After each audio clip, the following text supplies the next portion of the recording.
देखो कृषि कानून जदों तो ये ऑर्डिनेंस बन के जून 3 तरीक ਦੇ 2020 ਚ सरकार ने जिस दिन तो ऑर्डिनेंस लागू की है कैबिनेट ਦੇ ਵਿੱਚ ਬਹਿ ਕੇ ਇਹਦਾ ਵਿਰੋਧ ਕੀਤਾ। हर बारी हर ਲੈਵਲ ਦੇ ਲੀਡਰ ਖੇਤੀਬਾੜੀ ਮੰਤਰੀ ਹੋ, ਪ੍ਰਧਾਨ ਮੰਤਰੀ ਹੋਏ, ਗ੍ਰਹਿ ਮੰਤਰੀ ਹੋਣ, डिफेंस मिनिस्टर, जिन्नी टॉप लीडर हरेक ਦੇ ਕੋਲ ਜਾ ਕੇ अपना विरोध जताया। ਇਹਨਾਂ ਸਾਰਿਆਂ ਨੇ ਮੈਨੂੰ ਵਿਸ਼ਵਾਸ ਦਿਲਾਇਆ ਕਿ ਅਜੇ ਆਰਡੀਨੈਂਸ ਆਇਆ ਹੈਗਾ, ਜੇ ਇਹਦੇ ਵਿੱਚ ਕੋਈ ਖਾਮੀਆਂ ਲੱਗਦੀਆਂ ਨੇ ਤੁਸੀਂ ਜਾ ਕੇ ਇਹਦੇ ਬਾਰੇ ਕਿਸਾਨਾਂ ਨੂੰ ਦੱਸੋ ਕਿ ਕਿੰਨਾ ਫਾਇਦਾ ਕਰੂਗਾ। ਜੇ ਉਹਨਾਂ ਨੂੰ ਨਹੀਂ ਲੱਗਦਾ ਹੈ ਕਿ ਇਹਦੇ ਵਿੱਚ ਕੋਈ ਖਾਮੀਆਂ ਹੈਗੀ ਤਾਂ ਅਸੀਂ ਇਹਨੂੰ ਕਾਨੂੰਨ ਬਣਾਉਣ ਤੋਂ ਪਹਿਲਾਂ ਅਸੀਂ ਇਹਦਾ ਸੁਧਾਰ ਕਰਾਂਗੇ। ਸੋ ਆਪਾਂ ਉਸ ਕਰਕੇ ਕਿਸਾਨਾਂ ਨਾਲ ਗੱਲ ਕੀਤੀ ਤੇ ਮੰਤਰੀਆਂ ਨਾਲ ਵੀ ਗੱਲ ਕਰਾਈ, ਲੇਕਿਨ ਸਾਨੂੰ ਹੈਰਾਨੀ ਦੀ ਕੋਈ ਸੀਮਾ ਨਹੀਂ ਰਹੀ ਜਦ ਦੇਖਿਆ ਕਿ ਪਹਿਲੇ ਹੀ ਮੌਨਸੂਨ ਸਤਰ 'ਚ ਪਹਿਲਾ ਬਿੱਲ ਹੀ ਇਹ ਲੈ ਕੇ ਆਏ ਜਦ ਕਿਸਾਨਾਂ ਨਾਲ ਗੱਲਬਾਤ ਹੀ ਨਹੀਂ ਕੀਤੀ ਸੀ। ਸੋ ਪੂਰਾ ਸਖਤੀ ਦੇ ਨਾਲ ਵਿਰੋਧ ਜਤਾਇਆ, ਉਹਨਾਂ ਨੂੰ ਸਾਫ਼ ਤੌਰ 'ਤੇ ਅਲਟੀਮੇਟਮ ਦਿੱਤਾ। ਤੇ ਫਿਰ ਜਦ ਇਹ ਕਾਂਗਰਸ ਪਾਰਟੀ ਜਿਨ੍ਹਾਂ ਦੀ ਸਭ ਤੋਂ ਵੱਡੀ ਗਿਣਤੀ ਸੀ, ਨਾ ਰਾਹੁਲ ਉੱਥੇ ਨਾ ਸੋਨੀਆ ਉੱਥੇ, ਪੰਜਾਬ ਦੇ ਜਿੰਨੇ ਕਾਂਗਰਸ ਦੇ ਲੀਡਰ ਵਾਕਆਊਟ ਕਰਕੇ ਪੂਰੇ ਸਰਕਾਰ ਦੀ ਮਦਦ ਇਹਨਾਂ ਨੇ ਕਰਤੀ ਬਿੱਲ ਪਾਸ ਕਰਾਉਣ 'ਚ, ਲੇਕਿਨ ਭਾਵੇਂ ਅਸੀਂ ਇਕੱਲੇ 2 ਬੰਦੇ ਸੀਗੇ ਜਾ ਕੇ ਅਸਤੀਫਾ ਇਹਨਾਂ ਦੇ ਮੂੰਹ 'ਚ ਮਾਰਿਆ, ਇਸ ਬਿੱਲ ਦੇ ਖਿਲਾਫ ਬੋਲੇ ਤੇ ਸਾਰਾ ਵਿਪਕਸ਼ ਵਾਕਆਊਟ ਕਰ ਗਿਆ। ਤੇ ਅਸੀਂ ਉੱਥੇ ਬੈਠ ਕੇ ਦੋਨਾਂ ਨੇ ਮੀਆਂ ਬੀਵੀ ਨੇ ਬੈਠ ਕੇ ਇਹਦੇ ਵਿਰੋਧ 'ਚ ਜਦੋਂ ਕਹਿੰਦਾ ਕਿ ਜਿਨ੍ਹਾਂ ਨੇ ਹਾਂ ਕਰੀ ਹਾਂ ਕਰੋ, ਸਾਰੀ ਸੱਤਾ ਪਾਰਟੀ ਨੇ ਹਾਂ ਕੀਤਾ ਤੇ 2 ਆਵਾਜ਼ਾਂ ਨਾ ਦੀ ਨਿਕਲੀਆਂ, ਉਹ ਇਕੱਲੀ ਸਾਡੀਆਂ ਸੀਗੀਆਂ। ਲੇਕਿਨ ਇਹ ਸਰਕਾਰ ਆਪਣੇ ਅਹੰਕਾਰ, ਆਪਣੇ ਆંકੜਿਆਂ ਦੇ ਅਹੰਕਾਰ 'ਚ ਇਹ ਭੁੱਲੀ ਗਈ ਹੈ ਕਿ ਇੱਕ ਡੈਮੋਕ੍ਰੇਸੀ 'ਚ ਆਪਾਂ ਰਹਿ ਰਹੇ ਹਾਂ, ਡਿਕਟੇਟਰਸ਼ਿਪ 'ਚ ਨਹੀਂ।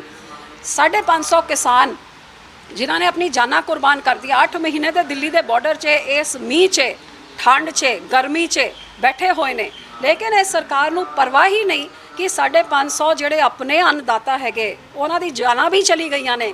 ਕਿਸੇ ਖਾਈ 'ਚ ਬੱਸ ਡਿੱਗ ਜਾਂਦੀ ਹੈ ਤਾਂ ਉਹਦਾ ਵੀ ਸ਼ੋਕ ਉੱਥੇ ਪ੍ਰਗਟ ਹੁੰਦਾ ਹੈ। ਤੇ ਪਹਿਲੇ ਦਿਨ ਮੈਂ ਚਿੱਠੀ ਲਿਖ ਕੇ ਸਪੀਕਰ ਸਾਹਿਬ ਨੂੰ ਦਿੱਤੀ ਕਿ 500 ਕਿਸਾਨਾਂ ਦਾ ਵੀ ਇਹਦੇ ਵਿੱਚ ਨਾਂ ਲਿੱਤਾ ਜਾਏ ਤਾਂ ਦੁੱਖ ਪ੍ਰਗਟ ਕੀਤਾ ਜਾਏ, 2 ਮਿੰਟ ਦਾ ਉੱਥੇ ਮੌਨ ਰੱਖਿਆ ਜਾਏ, ਲੇਕਿਨ ਇੱਕ ਸਾਡੀ ਨਹੀਂ ਮੰਨੀ ਗਈ। 8ਵਾਂ ਦਿਨ ਹੋ ਗਿਆ ਹੈ, ਹਰ ਰੋਜ਼ ਮੈਂ ਐਡਜੋਰਨਮੈਂਟ ਮੋਸ਼ਨ ਦੇ ਰਹੀ ਹਾਂ ਕਿ ਕਿਸਾਨਾਂ ਦਾ ਮਸਲਾ ਪਹਿਲੇ ਹੱਲ ਕੀਤਾ ਜਾਏ, ਫਿਰ ਕੋਈ ਹੋਰ ਤੁਸੀਂ ਆਪਣੇ ਬਿੱਲ ਰੱਖ ਕੇ ਹੋਰ ਹਾਊਸ ਦਾ ਕੰਮ ਕਰੋ, ਉਹ ਵੀ ਨਹੀਂ ਸੁਣਿਆ ਜਾ ਰਿਹਾ। ਸੋ ਇਹ ਇੰਨੀ ਅਹੰਕਾਰੀ ਸਰਕਾਰ ਹੋ ਗਈ ਹੈ ਕਿ ਭਾਵੇਂ ਕਿਸਾਨ ਅੰਨਦਾਤਾ ਦੀ ਗੱਲ ਹੋਏ, ਗਾਲੀ ਗਲੋਚ 'ਤੇ ਤਾਂ ਉਤਰ ਹੀ ਹੈ। ਤੁਸੀਂ ਦੇਖਿਆ ਹੁਣ ਮਵਾਲੀ, ਇਸ ਤੋਂ ਪਹਿਲੇ ਕੁਝ ਹੋਰ ਜੋ ਗਾਲੀ ਗਲੋਚ ਇੱਕ ਪਾਸੇ ਕਰ ਰਹੇ ਨੇ, ਜਵਾਬ ਮੰਤਰੀ ਪਾਰਲੀਮੈਂਟ 'ਚ ਆ ਦੇ ਰਿਹਾ ਕਿ ਕਿਸੇ ਸਾਨੂੰ ਤਾਂ ਪਤਾ ਹੀ ਨਹੀਂ ਕਿ ਇਸ ਕਾਨੂੰਨ ਕਰਕੇ ਜੇ ਕਿਸੇ ਦੀ ਮੌਤ ਹੋਈ ਹੈ। ਅਖਬਾਰ 'ਚ ਕਿ ਦੁਨੀਆ 'ਚ ਸਭ ਨੂੰ ਪਤਾ ਹੈ ਕਿ ਕਿਸਾਨ ਇਸ ਕਾਨੂੰਨ ਨੂੰ ਵਾਪਸ ਕਰਾਉਣ ਵਾਸਤੇ ਆਪਣੀ ਜਾਨਾਂ ਤੱਕ ਗਵਾ ਰਹੇ ਨੇ, ਲੇਕਿਨ ਇਸ ਅਹੰਕਾਰੀ ਸਰਕਾਰ ਨੂੰ ਨਾ ਪਰਵਾਹ ਹੈਗਾ ਤਾਂ ਨਾ ਹੀ ਉਹ ਪਤਾ ਕਰਾਉਣਾ ਚਾਹੁੰਦੇ ਨੇ। ਤੇ ਦੂਜੀ ਪਾਰਟੀਆਂ ਜਿੰਨੀ ਵਿਰੋਧ 'ਚ ਸਾਰੇ ਅੱਜ ਹਾਊਸ ਵਿੱਚ ਇਸ ਕਰਕੇ ਖੜੇ ਨੇ ਕਿ ਇਸ ਤਰ੍ਹਾਂ ਇਹ ਫਿਰ ਇੱਕ ਲੋਕਤੰਤਰ ਦਾ ਸ਼ਰੇਆਮ ਘਾਣ ਹੱਤਿਆ ਹੋ ਰਹੀ ਹੈ ਕਿ ਪਾਰਲੀਮੈਂਟ ਦੇ ਬਾਹਰ ਤੁਸੀਂ ਲੋਕਾਂ ਦੀ ਨਹੀਂ ਸੁਣਨ ਨੂੰ ਤਿਆਰ, ਨਾ ਕਿਸਾਨਾਂ ਦੀ ਨਾ ਇਨਸਾਨਾਂ ਦੀ, ਤੇ ਪਾਰਲੀਮੈਂਟ ਦੇ ਅੰਦਰ ਤੁਸੀਂ ਵਿਰੋਧੀ ਪਾਰਟੀਆਂ ਨੂੰ ਲੋਕਾਂ ਦੇ ਮੁੱਦੇ ਨਹੀਂ ਉਠਾਉਂਦੇ ਰਹੇ। ਸੋ ਫਿਰ ਇਹ ਪਾਰਲੀਮੈਂਟ ਨੂੰ ਇੱਕ ਮਜ਼ਾਕ ਬਣਾ ਕੇ ਰੱਖਤਾ ਹੈ। ਮੈਂ ਤਾਂ ਕਹਿੰਦੀ ਜਿਹੜੀ ਨਵੀਂ ਪਾਰਲੀਮੈਂਟ 'ਚ ਕਰੋੜਾਂ ਹਜ਼ਾਰਾਂ ਕਰੋੜਾਂ ਰੁਪਏ ਖਰਚ ਰਹੇ ਨੇ ਉਹਨੂੰ ਬੰਦ ਕਰਨ, ਕਿਉਂਕਿ ਜਦ ਪੁਰਾਣੀ 'ਚ ਕੋਈ ਆਵਾਜ਼ ਨਹੀਂ ਸੁਣੀ ਜਾਂਦੀ ਤੇ ਨਵੀਂ ਦਾ ਆਪਾਂ ਕੀ ਕਰਨਾ, ਤੇ ਉਹ ਪੈਸੇ ਗਰੀਬਾਂ ਦੇ ਵਿੱਚ ਵੰਡਣ ਜਿਨ੍ਹਾਂ ਦਾ ਅੱਜ ਕੱਲ੍ਹ 'ਚ ਕੋਵਿਡ ਕਰਕੇ बहुत बुरा हाल पर। मैडम कल जिस तरीके से कांग्रेस के जो सांसद थे वो पार्लियामेंट के अंदर बैठे हुए दिखाई दिए, कैसे देखते हो आप? ड्रामा, एक नंबर का ड्रामा इनका यही है, यही कारण है कि ਇਹਨਾਂ ਦਾ ਇੱਕ ਨੰਬਰ ਦਾ ਡਰਾਮਾ ਜਿਹਦੇ ਕਰਕੇ ਅੱਜ ਕਿਸਾਨ ਇਹਨਾਂ ਨੂੰ ਬਰਦਾਸ਼ਤ ਨਹੀਂ ਕਰ ਰਹੇ। ਆਪਣੀ ਖਿਸਕਦੀ ਹੋਈ ਜ਼ਮੀਨ ਨੂੰ ਬਚਾਉਣ ਦੇ ਵਾਸਤੇ ਇੱਕ ਤੋਂ ਇੱਕ ਸਰਾਸਰ ਝੂਠ। ਹਰੇਕ ਬੰਦਾ ਜਾਣਦਾ ਹੈ ਕਿ ਪਾਰਲੀਮੈਂਟ ਦੇ ਦਰਵਾਜ਼ੇ 8:30 ਵਜੇ ਤਾਈਂ ਖੁੱਲ੍ਹੇ ਹੁੰਦੇ ਨੇ। 8 ਵਜੇ ਆਪਣਾ ਲਾਈਵ ਸਟ੍ਰੀਮ ਕਰਕੇ ਜਾ ਕੇ ਪੁੱਛ ਲਓ, ਨਹੀਂ ਤਾਂ ਮੈਂ ਰਿਕਾਰਡਿੰਗ ਤੁਹਾਨੂੰ ਦੇ ਦੇਣੇ। 8:15 ਵਜੇ ਤਾਂ ਬਾਹਰ ਵੀ ਨਿਕਲ ਗਏ ਸੀਗੇ। ਸੋ ਇਹ ਲੋਕਾਂ ਨੂੰ ਸਿਰਫ ਧਿਆਨ ਭਟਕਾਉਣ ਦਾ ਕੰਮ ਕਰਦੇ। ਕੋਈ ਪਾਰਲੀਮੈਂਟ 'ਚ ਜਾ ਕੇ ਪੁੱਛ ਲੇ, ਜੇ ਕਿ ਪਾਰਲੀਮੈਂਟ ਦੇ ਅੰਦਰ ਰਹਿੰਦੇ ਅੱਜ ਇੰਨੀ ਵੱਡੀ ਚਰਚਾ ਹੁੰਦੀ, ਲੇਕਿਨ ਕੱਲਾ ਲੋਕਾਂ ਨੂੰ ਗੁੰਮਰਾਹ ਕਰਨ ਵਾਸਤੇ ਅੰਦਰ ਬੈਠ ਕੇ ਆਪਣੀ ਇੱਕ ਦੂਜੇ ਦੀ ਫੋਟੋਆਂ ਖਿੱਚ ਕੇ ਬਾਹਰ ਮੀਡੀਆ ਨੂੰ ਦੇ ਕੇ ਤੇ ਫਿਰ ਆਪਦੇ ਘਰ ਜਾ ਕੇ ਆਰਾਮ ਨਾਲ ਆਪਣੇ ਬਿਸਤਰੇ 'ਚ ਸੌਣ ਵਾਸਤੇ ਚਲੇ ਗਏ।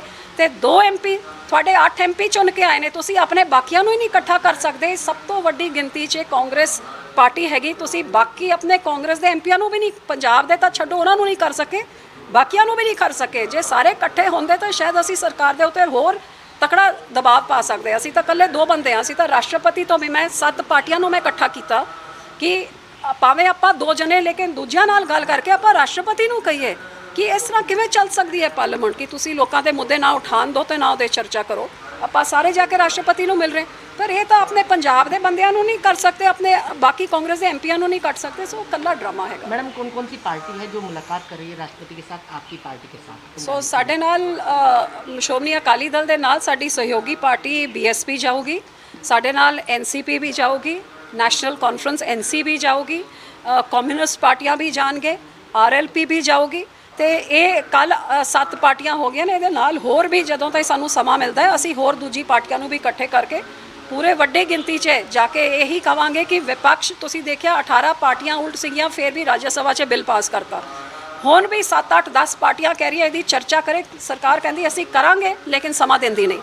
ਸੋ ਸਿੱਧੇ ਤਰੀਕੇ ਨਾਲ ਇਹ ਸਾਫ਼ ਹੈਗਾ ਕਿਸਾਨਾਂ ਪ੍ਰਤੀ ਇਹਨਾਂ ਦੀ ਮਨਸ਼ਾ ਮਾੜੀ ਹੈ, ਪੂੰਜੀਪਤੀਆਂ ਦੀ ਸਰਕਾਰ ਹੈਗੀ ਤੇ ਇਜ਼ਰਾਈਲੀ ਸੌਫਟਵੇਅਰ ਕਿਉਂਕਿ ਸਪਾਈਂਗ ਕਰ ਰਹੀ ਹੈਗੀ ਜਿਹਦੇ ਕਰਕੇ ਇਹ ਚਰਚਾ 'ਚੋਂ ਭੱਜ ਰਹੀ ਹੈ ਸਰਕਾਰ। मैडम आम आदमी पार्टी होगी उन विपक्षी पार्टियों में आपके साथ? ਅਸੀਂ ਸਾਰਿਆਂ ਨੂੰ ਅਪੀਲ ਕਰਦੇ ਆ, ਮੈਂ ਤਾਂ ਕਾਂਗਰਸ ਨੂੰ, ਆਮ ਆਦਮੀ ਨੂੰ ਕੀ ਸਾਰਿਆਂ ਨੂੰ, ਮੈਂ ਟੀਐਮਸੀ ਦੇ ਨਾਲ ਵੀ ਮੈਂ ਗੱਲ ਕੀਤੀ ਹੈ ਕਿ ਤੁਸੀਂ ਆਪਾਂ ਸਾਰੇ ਜਣੇ ਇਕੱਠੇ ਹੋ ਕੇ ਕਾਫਲਾ ਬਣਾ ਕੇ ਜਾਈਏ ਕਿਉਂਕਿ ਪਾਰਲੀਮੈਂਟ ਦੇ ਅੰਦਰ ਤੇ ਦਿਖਾਈ ਨਹੀਂ ਰਹੇ ਸਾਡਾ ਵਿਰੋਧ।